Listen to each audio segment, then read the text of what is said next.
भला हुआ मेरी माला टूट गई, मैं राम भजन से छूटी। भला हुआ मेरी माला टूट गई, मैं राम भजन से छूटी। मेरे सिर से टली बला, भला हुआ मेरी माला टूट गई, मैं राम भजन से छूटी। मैं राम भजन से छूटी। नमस्कार मेरे प्यारे भाइयों, मेरे परमात्मा के प्यारे जीव हंसों। मैं हमेशा मालिक से यही दुआ करूंगा कि आप सब मेरे भाइयों का विवेक पहले से ज्यादा और ज्यादा और ज्यादा से ज्यादा बढ़ता ही जाए। बस मेरे दिल की यही अरदास है कि ऐसी कोई चीज ना रहे जो आपको समझ ना आए। हर चीज आपको बिल्कुल क्रिस्टल क्लियर होती जाए। बस यही चाहूंगा मैं, यही अरदास करूंगा उस बंदी छोड़ से, उस परमपिता परमात्मा से कि वो आपके विवेक शक्ति में बढ़ोतरी करता ही जाए और ऐसा कोई भी अज्ञान ना रहे इस दुनिया में जो आपको 1% भी भ्रमित कर पाए। कुछ ना रहे ऐसा। आपका ये भाई आपकी पूरी मदद करने के लिए तैयार है। बस आप निष्पक्ष भाव से इस सत्संग को सुनते रहिए और उस पर विचार करते रहिए। विवेक लगाइए कि जो मैंने बात कही है वो सत्य है या असत्य है। जवाब मेरे भाई आपके अंदर से ही आएगा। उस परमात्मा का जवाब आपके अंदर से आएगा। बस उसको पहचानने की कोशिश करो। साहिब बंदगी। और दोस्तों, आपको बताना चाहूंगा कि काफी दिनों से कुछ लिंक व्हाट्सएप पे शेयर किए जा रहे हैं जिसमें कुछ गुरुओं की फोटो लगाई गई है और कुछ भड़काऊ से शब्दों से टाइटल दिया गया है। दोस्तों, ऐसे किसी भी चैनल से हमारा कोई लेना देना नहीं है। आप उनको बिल्कुल ना देखें, बिल्कुल भी ना देखें, क्योंकि वो सत्संग हमारे ही अपलोड कर रहा है और गलत फोटो लगा लगा के दुनिया को भ्रमित कर रहा है। बिल्कुल भी उनका चैनल ना तो सब्सक्राइब करें और जिन्होंने किया है वो अनसब्सक्राइब कर दें। बिना मेरी परमिशन के जो सत्संग अपलोड किए जा रहे हैं ये बिल्कुल गलत बात है। आप ये सब बंद करें। और कोई भी मेरा भाई अगर अपने चैनल पे कोई सत्संग मेरा चलाना चाहता है तो पहले परमिशन लो। प्रचार में योगदान करना है तो बिल्कुल सही तरीके से करो। किसी भी गुरु की फोटो नहीं लगानी है। सब गुरु मेरे बड़े अपनी अपनी ठौर, शब्द विवेकी पारखी सो माथे कम और। हमने हर गुरु की इज्जत करनी है। हमें किसी भी गुरु से हमारा वैर नहीं है भाई। हर गुरु अपनी अपनी सीमा में अपने अपने शिष्यों को ज्ञान दे रहा है। जहां तक उसकी पहुंच है वो अपने अपने शिष्यों को पहुंचा रहा है। क्या दिक्कत है इसमें? इसलिए मेरे भाई ये जो गलत काम है इसको बंद करो और अगर करना ही है तो सही से करो। जैसे मैं किसी की फोटो नहीं लगाता हूं, आप भी मत लगाएं। साहिब भाई। तो दोस्तों, आज जो हम वाणी लेने जा रहे हैं वो सतगुरु बंदी छोड़ कबीर साहिब जी की बहुत ही प्यारी वाणी है। बहुत बहुत ज्यादा प्यारी वाणी है और बहुत विवेकशील वाणी है। इसको समझने के बाद आपके 99% भ्रम खत्म हो जाएगा। तो वाणी का नाम है, ऐ जियरा तू अमर लोक का, पड़ा कालवश आई हो, मन ही स्वरूपी देव निरंजन, तुम्हें राख भरमाई। तो आइए दोस्तों इस वाणी को समझते हैं, इसका श्रवण करते हैं और जानते हैं इसके बहुत ही ज्यादा गूढ़े भेद। साहिब बंदगी सतनाम। तो क्या कहती है वाणी? ए जियरा तू अमर लोक का, पर्यो कालवश आई हो, मन ही स्वरूपी देव निरंजन, तुम्हें राख भरमाई हो। 5, 25, 3 का पिंजड़ा, तामे तुमको राखे हो, तुमको बिसर गई सुध घर की, महिमा आपन भाखे हो। देखिए यहां कितना क्लियर कर दिया कबीर साहब ने कि ये जियरा तू अमरलोक का, यानी हे सुरती तू अमरलोक की है, तू इस लोक की नहीं है। तू इस लोक में अपना घर समझ बैठी है गलती से, लेकिन ये तेरा घर नहीं है। जिस नाशवान दुनिया को, जिस नाशवान शरीरों को तू चलाने में लगी है, ये एक दिन तेरे भी नहीं रहेंगे। ये यहीं मिट्टी में मिट्टी मिलके खत्म हो जाएंगे और फिर तेरे पास कोई भी रास्ता नहीं होगा जहां पर तू अपना घर बना सके। अभी तो तूने अपना घर समझ लिया इस 5 तत्व के पिंजड़े को, लेकिन जब ये टूटेगा तब तुम कहां रहोगे? ए जियरा तू अमरलोक का, पर्यो कालवश आई हो। तू इस काल की दुनिया में, इस मन की दुनिया में आ गया है भाई। विचार कर ले, विवेक कर ले और अपने असली ठिकाने का रास्ता जानकर सदा के लिए इस देश को छोड़ के चला जा। चला जा इससे पहले कि वो काल तेरे इस शरीर को नष्ट कर दे, वो समय इस तेरे शरीर को नष्ट कर दे। उस समय के आने से पहले पहले तू चेत जा, तू निकल जा अपने घर के रास्ते, नहीं तो अंत समय केवल पछतावा ही हाथ लगेगा और कुछ नहीं। इसीलिए बोला मन ही स्वरूपी देव निरंजन। ये मन स्वरूप का ही देव निरंजन है। कुछ लोगों को भ्रम रहता है कि देव निरंजन यानी काल भगवान कुछ और है और मन कुछ और है, यानी मन उसका कोई एक एजेंट है। अरे नहीं भाई, मन ही काल है। आपको मैंने बताया था काल 2 रूप में है, एक सरगुण साकार, एक निर्गुण निराकार। इन्हीं 2 रूपों में काल जीव को भरमाता है। कोई निर्गुण में रीझ रहा, कोई सरगुण ठहराए, अटपट चाल कबीर की, मुंह से कही ना जाए, मुंह से कही ना जाए। अरे निर्गुण सरगुण द्वंद्व पसारा और दोनों पड़ गए काल की धारा। दोनों ही काल के मुंह में चले गए। जो निराकार और साकार, इन दोनों से मन लगा बैठे, वो दोनों ही काल के जाल में फंस गए। तो आगे कहते हैं 5, 25, 3 का पिंजड़ा, तामे तुमको राखे हो, तुमको बिसर गई सुध घर की, महिमा आपन भाखे हो। यानी तुम्हारे रहने के लिए इस मन ने 5 तत्व, 25 प्रकृति, 3 गुण का एक घर बना के दिया जिसमें तुम रह रहे हो। लेकिन उस घर को ऐसा बनाया जैसे एक पुरुष हो, एक आदमी, एक औरत हो, एक कुत्ता, एक बिल्ली, एक बकरा हो, ऐसा बनाया। वैसा नहीं बनाया जैसा हम बनाते हैं घर, चौकोर सा और एक लेंटर डाल देते हैं, वो तो समझ में आ ही जाता है कि घर है।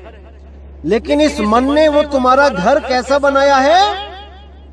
बहुत बहुत बहुत सोच समझ के, बहुत भरमाने वाला घर, जिसकी 2 आंखें भी हैं, जिसके 2 हाथ भी हैं, जिसके 2 पैर भी हैं, वो चलता भी है।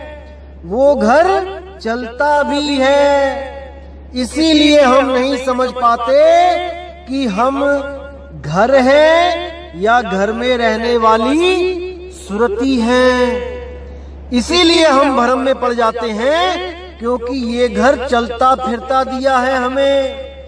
ये खाने पीने वाला घर है, खाता भी है, पीता भी है। ये घर नहाता भी है। और तो और दो घर मिलके एक तीसरा घर भी बना देते हैं, ताकि उस घर में भी आकर कोई सुरती फंस जाए। इस घर में आकर वो भी अपने आप को घर समझने लगे, अपने आप को शरीर समझने लगे। ये ऐसा भ्रम जाल है मेरे भाई, जिसमें से बड़े बड़े देवी देवता नहीं निकल पाए। वो भी नहीं जान पाए कि उनका स्वरूप क्या है, कि वो शरीर नहीं है, वो ये आंखें, कान, नाक, हाथ, दांत नहीं है। वो भी नहीं जान पाए। वो भी अपने आप को सुंदर समझने लगे। मैं बहुत सुंदर हूं, मैं बहुत ही ज्यादा बलवान हूं। सबके सब इसी शरीरों के चक्कर में उलझ गए। शरीरों से आगे कोई सोच ही नहीं पाया।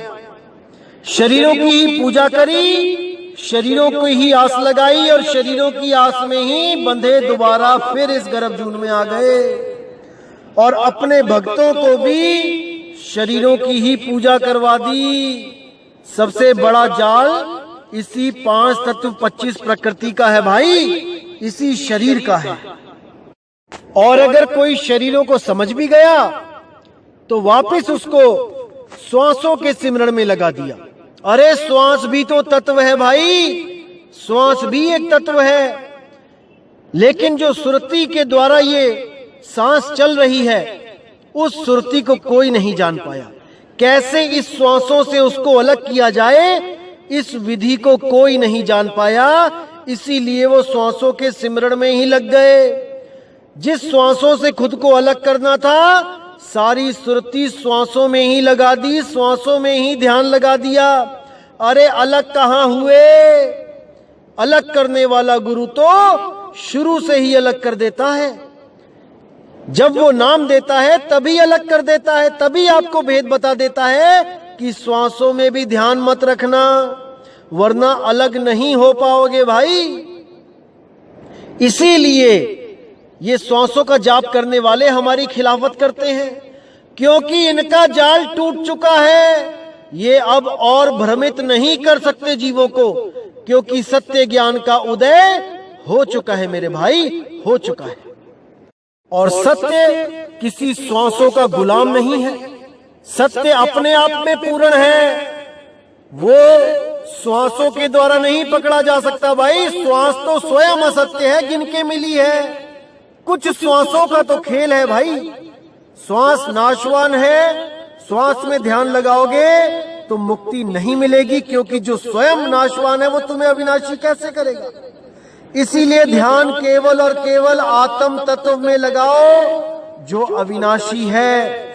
जैसे ही आत्म तत्व तक पहुंचोगे तुम्हें परमात्मा का साक्षात्कार होगा। जब तक ना चीनोगे आत्म, तब तक ना मिली है परमात्मा। परमात्मा को पाने से पहले अपने आप को जानना पड़ेगा भाई, अपने आत्म स्वरूप को जानना पड़ेगा। इस देही स्वरूप से अलग होना पड़ेगा, तभी उस आत्म स्वरूप को, उस परमात्मा को जान पाओगे। तो कहते हैं तुमको बिसर गई सुध घर की, ये महिमा अपन भाखे हो। तुमको अपने घर की, यानी कि जिस अवस्था में तुम थे, तुम्हारी सुरति तुम्हारी आत्मा में लगी हुई थी, तब तुम पक्के घर में रहते थे, पक्का तुम्हारा ठिकाना था। जैसे ही तुम वहां से अलग हुए, वैसे ही तुमने इस शरीरों को, इन 5 तत्व 3 गुण 25 प्रकृतियों को धारण कर लिया। और जैसे ही तुम उस अवस्था को छोड़कर यहां पहुंचे, तुम अपनी उस अवस्था को भूल गए और तुम इन किराए के कमरों में लगे धक्के खाने, एक छोड़ दूसरे में, दूसरा छोड़ तीसरे में। तो यहां बोला जा रहा है तुमको बिसर गई सुध घर की, ये महिमा आपन भाखे हो। ये ज्योति निरंजन ये मन तुम्हें यहां भरमा के अपनी महिमा भागता है, तुम्हें अपने ही जाल में फंसाता है। अलग अलग अवतार धारण करके, अलग अलग गुरुओं का शरीर धारण करके तुम्हें शरीरों का ही ज्ञान देता है, तुम्हें गुरु रूप में फंसाता है और सब जीवों को इस आस में लगवा देता है कि अंत समय में तुम्हारा गुरु ही तुम्हें लेने आएगा, तुम्हारे गुरु का रूप धारण करके ही परमात्मा आएगा। याद रखो मेरे भाइयों, परमात्मा देही गुरु नहीं है। परमात्मा कभी देह में नहीं आता लेने, हाँ वो ज्ञान समझाने जरूर देह में आता है और देह में आकर वो विदेही का ज्ञान समझाता है, ना कि देही से आस लगवाता है।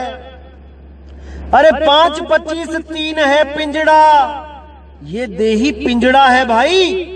अगर इस पिंजड़े की आस में रहोगे तो अंत समय में पिंजड़ा ही नसीब होगा। इसीलिए बोला गया है विदेह। विदेह यानी जिसकी कोई देह नहीं है, जो केवल और केवल शब्द धुन है, जो अखंड शब्द नाद है, जिसका कभी नाश नहीं होता, वही शब्द गुरु है, वही हमारा निज स्वरूप है। बीजक में भी साखी बोली गई, शब्द हमारा तू शब्द का, सुन मत जा सरक, जो चाहे निज रूप को शब्द ही ले परख। यानी शब्द हमारा यानी कि मेरा रूप शब्द है, शब्द हमारा तू शब्द का, तेरा भी रूप शब्द ही है। सुन मत जा सरक, इन बातों को सुन के सरक मत जाना। अगर समझ नहीं आती तो इसको बैठ के और समझने की कोशिश करो। सरकने की जरूरत नहीं है, यानी कि सत्संग छोड़कर जाने की जरूरत नहीं है क्योंकि समझ नहीं आ रहा है। कोई बात नहीं, लगे रहो।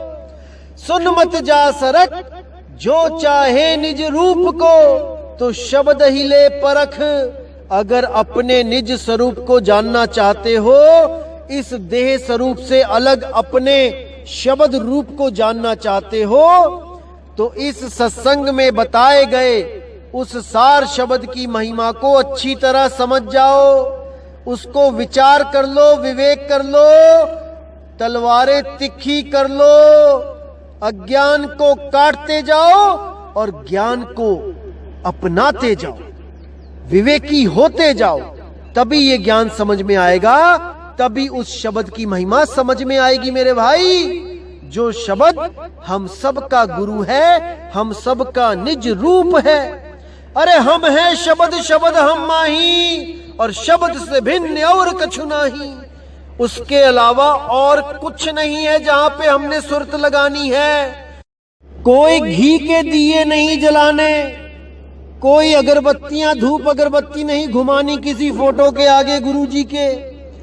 ऐसा कोई काम नहीं करना जहां पे हमारी सुरत फंस जाए। केवल और केवल निज रूप में सुरती को संभालना है भाई, आठों पहर, तब बात बनेगी। अगर नहीं कर पाते हो तो कोई बात नहीं, लगे रहो, धीरे धीरे रे मना धीरे सब कुछ होए। माली सींचे 100 घड़ा, ऋतु आए फल होए।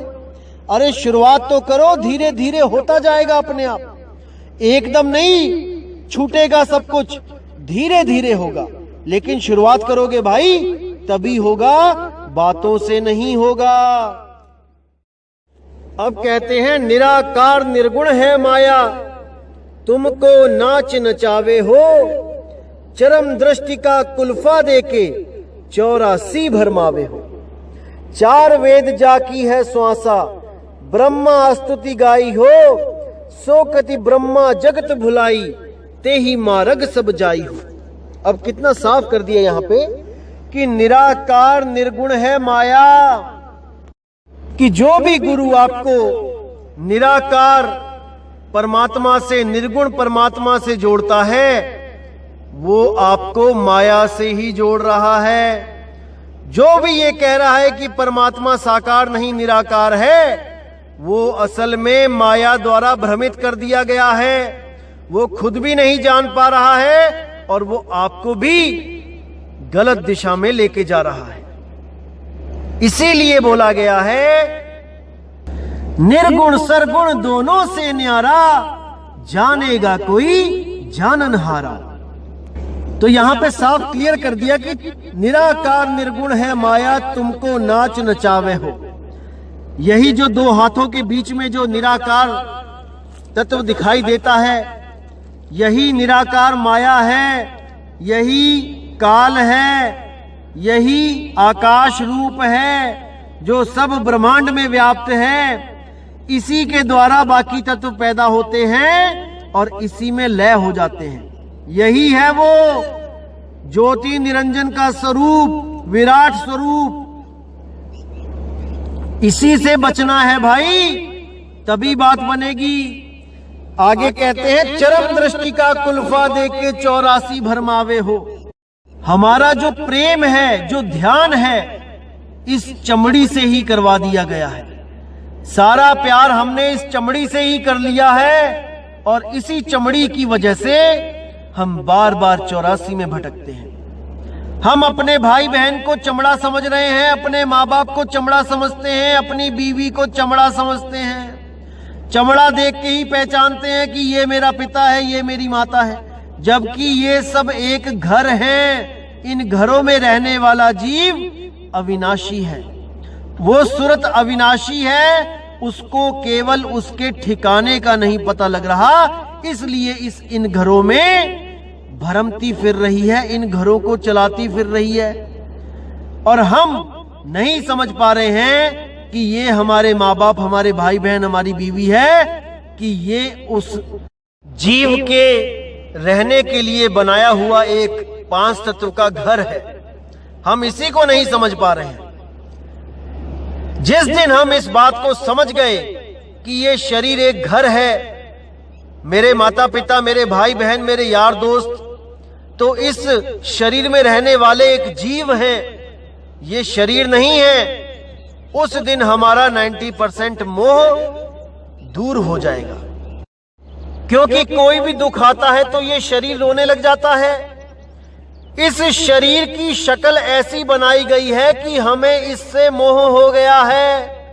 हम इस घर को रोता नहीं देख सकते, हम इस घर को रोता नहीं देख सकते, क्योंकि हम ये मान बैठते हैं कि मेरा भाई रो रहा है, मेरी बहन रो रही है, मेरे माँ बाप रो रहे हैं। जबकि रो कौन रहा है? ये शरीर रो रहा है, मन रो रहा है। अरे वो सुरती तो रोने हंसने से न्यारी है, उसको कोई दुख नहीं होता, उसको तो दुख करवाया जा रहा है, उसको भ्रम में डाला जा रहा है। क्योंकि ये रोने धोने का नाटक ये मन कर रहा है, ये जीने मरने का नाटक ये मन कर रहा है। सुरती तो जीने मरने से भी न्यारी है, वो अजर अमर अविनाशी है, बस अपने घर का रास्ता भूल गई है। आगे कहते हैं, 4 वेद जाकी है श्वासा, ब्रह्मा स्तुति गाई हो, सो कति ब्रह्मा जगत भुलाई, तेही मार्ग सब जाई हो। जितने भी ये वेद हैं, चारों वेद, ये उस काल निरंजन मन की श्वासा है, उसकी श्वासों से प्रकट हुए हैं वेद। ब्रह्मा स्तुति गाए हो, और ब्रह्मा ने उस वेदों की इतनी स्तुति गाई, इतनी महिमा गाई कि सारी दुनिया उसी वेदों के चक्कर में उलझ गई। सो कति ब्रह्मा जगत भुलाई, तेही मार्ग सब जाई हो। ब्रह्मा जी के द्वारा जब वेदों का टीका किया गया, उसकी महिमा सुनाई गई, तो सब के सब ऋषि मुनि उसी ब्रह्मा जी के पीछे लग के वेदों का गुणगान गाते हुए वेदों के द्वारा बताई गई साधना करने लगे, और सब के सब उस ओंकार को मानकर भ्रमित हो गए, अपने निज स्वरूप को ना जान पाए और उस पंचअक्षरी मंत्र को सत्य मानकर उसकी साधना में लीन रहे। तो साहिब कहते हैं, ओंकार है वेद का मूला, ओमकार में सग जग भूला, ओमकार जो वेद बखाने, सोई काल कोई मर्म ना जाने। वो कोई नहीं जान पाया कि ये ओमकार ही काल है। और इसी काल से बचाने के लिए कबीर साहब जी ने 5वां वेद प्रकट किया, जिसको स्वसम वेद कहते हैं। स्वसम वेद का मतलब है कबीर वाणी, ना कि कोई अपने अलग से ग्रंथ बना के बैठ जाए, कबीर वाणी में से दोहे निकाल निकाल कर मनमुखी अर्थ करके बना के बैठ जाएं कि ये भी स्वसम वेद है। अरे नहीं भाई, कबीर वाणी ही स्वसम वेद है और कोई ग्रंथ नहीं, जिसको सूक्ष्म वेद भी कहा गया है और सूक्ष्म भेद भी बोला गया है। इसीलिए कबीर साहब ने बोला कि कोई भी गुरु जो वेद पुराणों के द्वारा आपको साधना बता रहा है, उस गुरु को तत्काल त्याग देना चाहिए, क्योंकि वो कहीं ना कहीं ले जाके आपको उन्हीं मंत्रों का जाप करवा देगा जो वेदों और पुराणों में है। वो उस सार शब्द का भेद नहीं जान सकता जो केवल और केवल मेरे द्वारा ही बताया जाता है, ना कि किसी ग्रंथ में, किन्हीं किताबों में वो लिखा हुआ है। ऐसा कहीं नहीं हो सकता, क्योंकि वो लिखने बोलने में आता ही नहीं है। वो अकह नाम है, वो नी अक्षर नाम है, वो 52 से परे नाम है। तो आगे साहिब कहते हैं, जोग जाप नेम व्रत पूजा बहु पर पंच अपारा हो, जैसे बदिक ओट टाटी के दे विश्वास आहारा हो। सतगुरु पीव जीव के रक्षक, तासे करो मिलाना हो, जिनके मिले परम सुख उपजे, पावो पद निर्वाणा हो। तो यहाँ पे बिल्कुल साफ क्लियर कर दिया साहिब ने कि जोग जाप, जितने भी ये जोग हैं, जितने भी ये जाप हैं, करोड़ों अरबों जाप हैं, ये सब नेम व्रत पूजा, ये परपंच है। इस प्रपंच में नहीं फंसना। कोई गुरु आपको जाप देता है, नहीं जपना।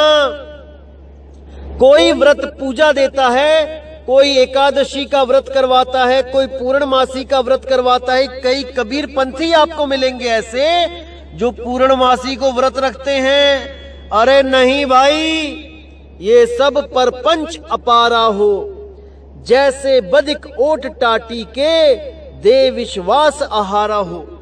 जैसे शिकारी हिरन को पकड़ने के लिए एक नगाड़ा बजाता है और उसके पीछे छुप जाता है, तो हिरन उस निगाड़े को सुनता सुनता जब उसके पास आ जाता है मगन होके, तब वही बहेलिया उस हिरन को मार देता है।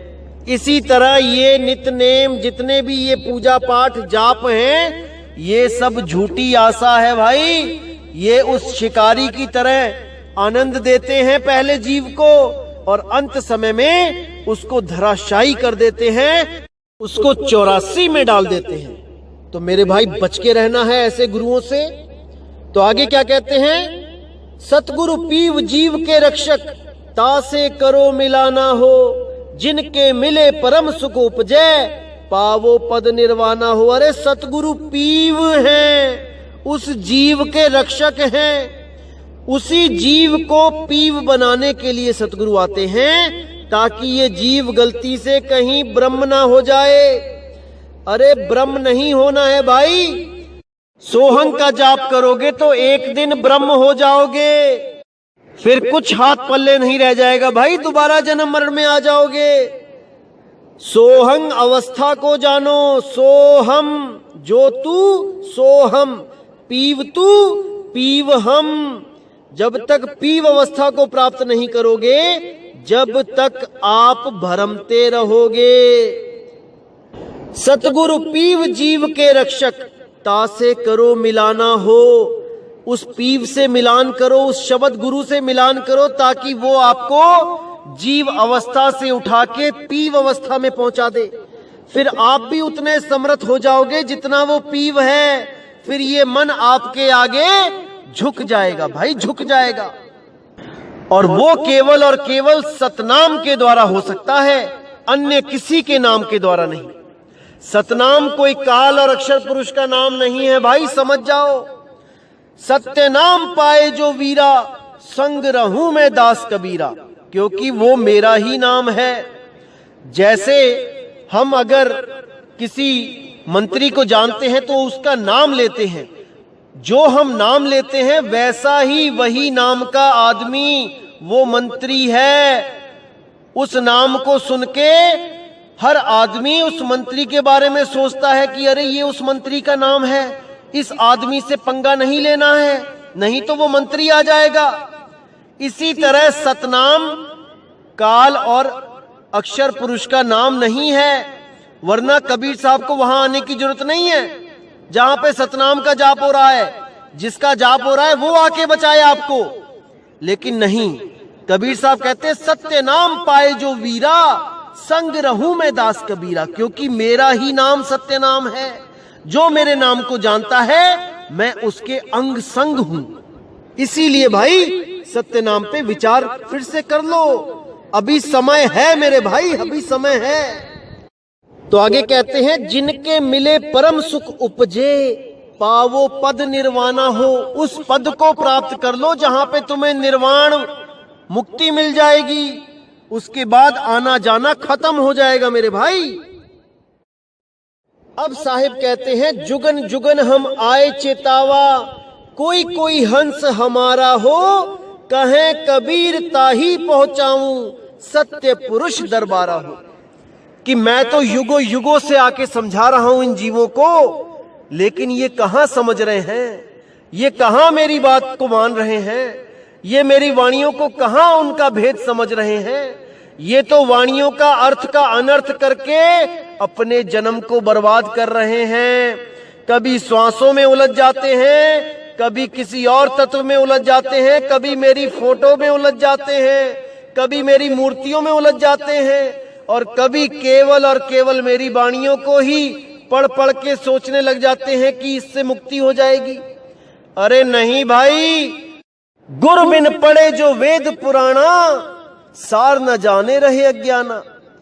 अगर मेरे ग्रंथ को भी पढ़ के कुछ प्राप्ति करना चाहते हो तो गुरु धारण करो, ऐसा गुरु धारण करो जो शब्द भेदी होए, ग्रंथ भेदी ना होए कि केवल बाणियां ही रटी हुई हैं, बाणियां बोली जा रहे हैं, और जब नाम लेने जाओ तो नाम दे रहे हैं गुरुरि ब्रह्मा गुरुरि विष्णु गुरुर देवो महेश्वरा, गुरुर साक्षात परम ब्रह्म तस्मै श्री गुरुवे नमः।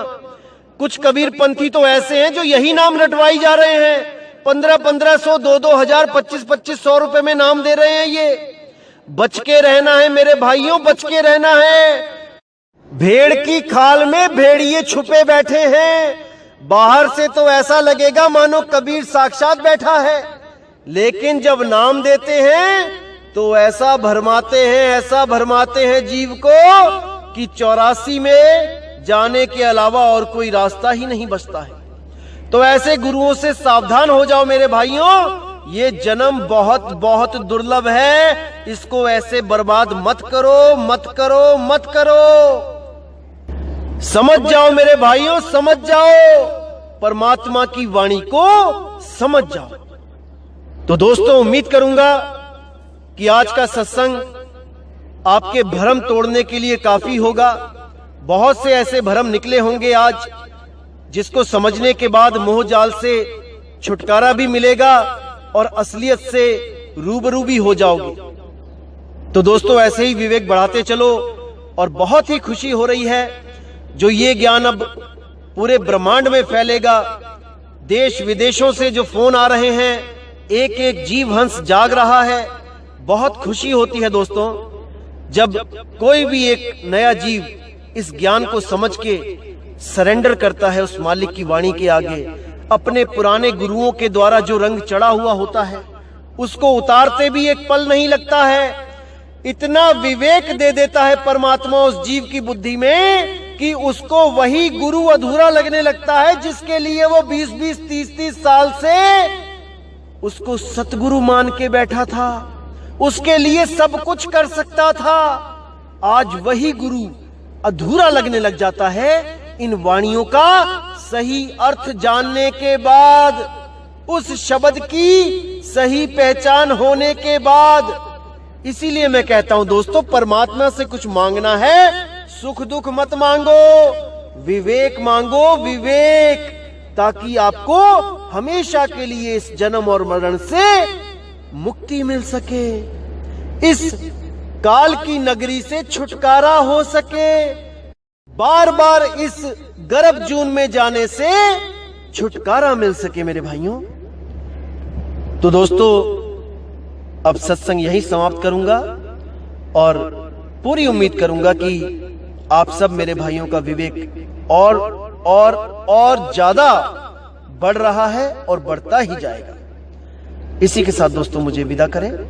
जय गुरु बंदी छोड़ वैराग साहिब, जय गुरु बंदी छोड़ साधु शरण साहिब जी, जय गुरु बंदी छोड़ बाबा मदन साहिब जी, जय जय सतगुरु बंदी छोड़ सतगुरु सत्य कबीर साहिब की सदा ही जय हो, सदा ही जय हो मेरे मालिक की साहिब बंदगी सतनाम।